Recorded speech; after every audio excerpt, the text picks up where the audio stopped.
나들여 군대 지휘관을 삼았더라.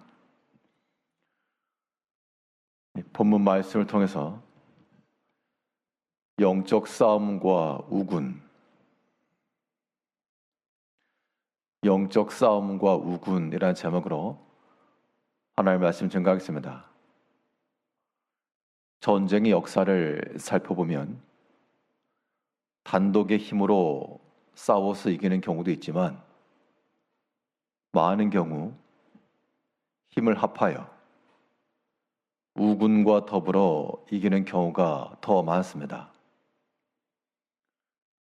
우리 신앙의 삶이라고 하는 것도 영적 싸움과도 같은데 매일매일 펼쳐지는 영적 전장 가운데 우리가 홀로 나가 싸워서 이길 수가 없고 여기에 반드시 우리 영적 싸움에 우군들이 있어야 되겠습니다. 그러면 이러한 영적 싸움에서 이기기 위해 우리가 무엇으로서 우리의 힘을 삼고 우리의 우군 삼고 나아갈 것인가? 본문 말씀을 통해 살펴보게 되면 먼저 우리가 삼아야 될 영적 우군이라 함은 하나님의 영으로 싸우는 겁니다. 우리의 단독 싸움이 아니라 여기엔 반드시 하나님의 영이 함께 하시고 그의 영과 더불어 싸워 나갈 때 그때 이 모든 싸움에서 이길 수 있고 하나님의 뜻을 실천할 수가 있겠습니다. 오늘 본문 18절에서는 다윗에게 나왔던 여러 용사들에 관한 이야기를 하면서 그들이 그 당시 왕이었던 사울을 떠나 사울과 같은 지파였던 베냐민 지파까지라도 오늘 본문의 내용에서는 유다와 베냐민 지파 가운데 나왔던 그 인물들 가운데 한 사람인 아마세에 관한 이야기를 하고 있습니다. 18절에서 그때의 성령이 30명이 우두머리 아마세를 감싸시니 이르되 다윗이여 우리가 당신에게 속하겠고 이세 아들이여 우리가 당신과 함께 있으리니. 위에 보면 16절에서는 베냐민과 유다 자손 중에서 요새에 이르러 다윗에게 나오매 다윗과 함께 했던 사람들 가운데는 그의 동족이었던 사울 지파를 떠나 이 베냐민 지파에 속한 사람들이었으나 이 다윗과 함께 힘을 합했다는 겁니다. 그들이 무엇 때문에 다윗에게 나왔는가? 다윗이 사울보다 권세가 있어서도 아니요 더 큰 세력과 군대를 조직했기 때문도 아니었습니다. 그런데 오늘 본문에 보니까 그때 성령이 아마세를 감싸시니 하나님의 영이 그 아마세를 주장하시니까 그의 판단과 그의 결정과 그의 마음이 사울 중심에서부터 다윗 중심으로 변화된 겁니다. 어느 쪽에 있어야 될지를 판단했고 어느 쪽에 있는 것이 하나님의 기뻐하신 뜻인지 분별이 된 겁니다. 우리가 하나님의 영으로 더불어 싸운다라고 하는 것은 우리의 마음이 이제 하나님의 마음과 일치가 되고 우리의 판단과 결정도 하나님의 뜻과 일치가 되고 그런 면들이 하나님의 영에 사로잡히는 겁니다. 하나님의 영이라고 했을 때는 인격적 존재임을 말합니다. 우리가 만일 가정에 손님이 찾아왔다 그러면 모든 질서가 그 손님 맞이에 바뀌게 됩니다.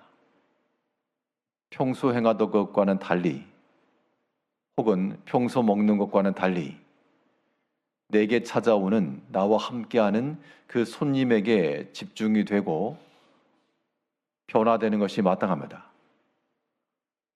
우리가 하나님의 영을 모시고 산다는 것,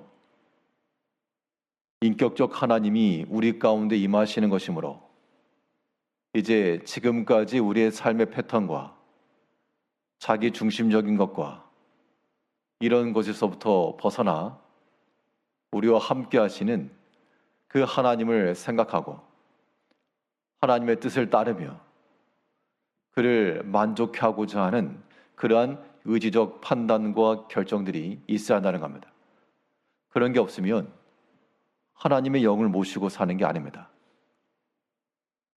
우리가 하나님의 사람들로서 신앙인들로 살아간다 하지만 하나님을 우리가 모시지 않고 우리의 생각과 판단과 결정 속에 포함시키지 않는다는 것은 별도로 산다는 겁니다.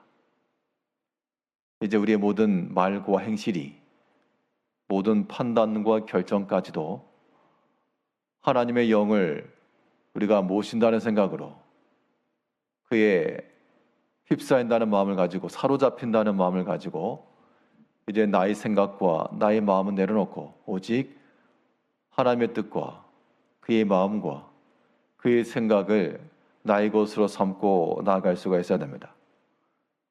즉 하나님의 영에 함께 하심을 입는다는 것은 우리의 모든 삶의 주체가 이제 변화가 되어 나 중심이 아니고 하나님께서 의지적으로 주도적으로 이루신다는 것이므로 모든 만족도 나의 만족이 아닌 주가 기쁘시게 하는 것이 되며 그런 것으로 변화가 되어야 됩니다. 하루 동안에도 우리의 모든 삶이라고 하는 것이 영적 싸움과도 같아서 이 모든 일에 지지 않고 이겨내려면 하나님의 영이 우리와 함께 하심으로 그의 마음을 품고 그의 선하신 뜻을 이루며 그의 주장하시는 바를 따라 온전히 순종해 나가는 그러한 단마음을 지녀야 되겠습니다. 또 이런 영적 싸움 가운데 우리가 이겨내기 위해서는 어떠한 우군을 함께 삼아야 되는가? 하나님의 영이 함께 하신다는 것은 곧 그의 능력과 역량이 동시에 온다는 것이므로 이 싸움을 이기기 위해서 하나님의 도우심이 우리의 우군이 되어야 되겠습니다. 하나님이 함께 하심으로 우리의 모든 판단과 결정이 그 모든 그의 도우심 가운데 임할 때 나의 약함과 부족함과 모든 불리한 조건 속에서도 거기에 플러스 알파 하나님의 도우심이 남아있으므로 우리는 그와 함께 이 모든 선한 싸움을 싸울 수 있는 겁니다. 오늘 본문에서 이 아마세라고 하는 사람이 하나님의 영에 감동하심을 받아 이러한 다윗과 함께하기로 결정한 배경에는 하나님께서 그와 함께 하시고 그를 도우시는 것을 보았기 때문에 그 도우심에 함께 참여하고자 하는 선한 마음을 품은 겁니다. 18절 다시 보면 그때의 성령이 30명의 우두머리 아마세를 감싸시니 이르되 다윗이여 우리가 당신에게 속하겠고 이세 아들이여 우리가 당신과 함께 있으리니 원하건대 평안하소서. 당신도 평안하고 당신을 돕는 자에게도 평안이 있을지니 이는 당신의 하나님이 당신을 도우심이니이다 한지라. 하나님의 도우심을 보니까 여기에 길이 있다라고 판단했다는 겁니다. 하나님의 도우심이 함께하는 사람들, 그런 사람을 가리켜 형통한 자라라고 말하는 겁니다. 하나님의 도우심이 있으니까 그와 함께한 자들에게도 하나님이 도와주실 것이라. 이러한 판단이 아마스에게 있었고 하나님의 저 다윗과 함께 있으니 우리가 다윗을 돕는 자가 되면 그 하나님의 도우심이 우리에게도 미칠 것이라. 그렇게 믿은 겁니다. 중요한 것은 우리 한 사람 한 사람이 하나님의 대적자가 되지 않고 하나님의 지극히 사랑하시는 바가 되어 그의 도우심을 받고 하나님의 도우심이 함께하여 형통한 자가 되는 것이 우리가 이 모든 싸움에서 이기는 길이요, 많은 협력자를 얻는 길이 되는 겁니다. 창세기에 보게 되면 요셉도 하나님이 그와 함께 하심으로 그가 형통한 자가 되었다라고 했고, 하나님이 그와 함께 하시는 것을 그의 주인이 보았기 때문에 그 집에 있는 모든 가산을 다 맡기고 그로 하여금 그 일을 감당케 한 겁니다.